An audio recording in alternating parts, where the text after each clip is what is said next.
منکر ولایت پر عذاب الہی کا نازل ہونا۔ غدیر خم کے میدان میں ابھی امیر المومنین علیہ السلام کو ولایت و جانشینی کی مبارکباد دینے کا سلسلہ جاری تھا۔ ایسے میں حارث ابن نعمان فہری نامی شخص پیغمبر اکرم صلی اللہ علیہ وآلہ وسلم کے پاس آیا اور گستاخانہ انداز میں کہنے لگا، آپ نے کہا کہ لا الہ الا اللہ کہو۔ ہم نے کہا، ہم سے اپنی نبوت کا اقرار لیا، ہم نے اس کا بھی اقرار کیا۔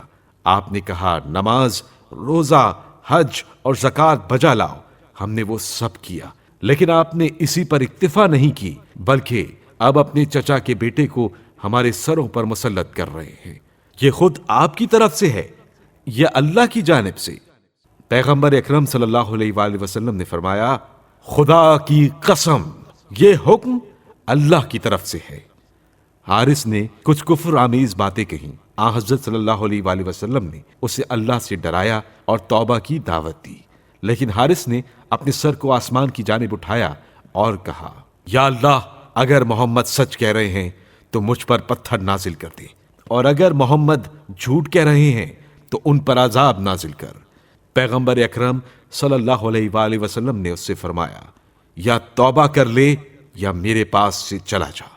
اس نے جواب دیا، ایک تیسرا راستہ بھی ہے کہ آپ خلافت میں قریش کے لیے ایک حصہ قرار دے دیں۔ پیغمبر اکرم صلی اللہ علیہ وآلہ وسلم نے جواب دیا، یہ کام ہمارے اختیار میں نہیں ہے۔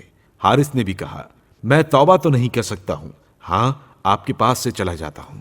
حارث اٹھا اور چلا گیا۔ جیسے ہی حارث پیغمبر اکرم صلی اللہ علیہ وآلہ وسلم سے دور ہوا، ایک پرندہ آسمان میں ظاہر ہوا اور اس نے ایک سنگریزہ حارث پر پھینکا۔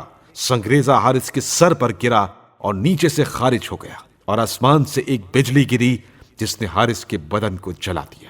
اسی واقعے کی طرف اشارہ کرتے ہوئے رسول اکرم صلی اللہ علیہ وآلہ وسلم پر سورہ معارج کی ابتدائی آیات نازل ہوئیں، جن میں اللہ نے ارشاد فرمایا کہ سأل سائل بعذاب واقع للکافرین لیس له دافع۔ ایک مانگنے والے نے کافروں کے لیے ہو کر رہنے والے عذاب کو طلب کیا جس کو کوئی ٹال نہیں سکتا۔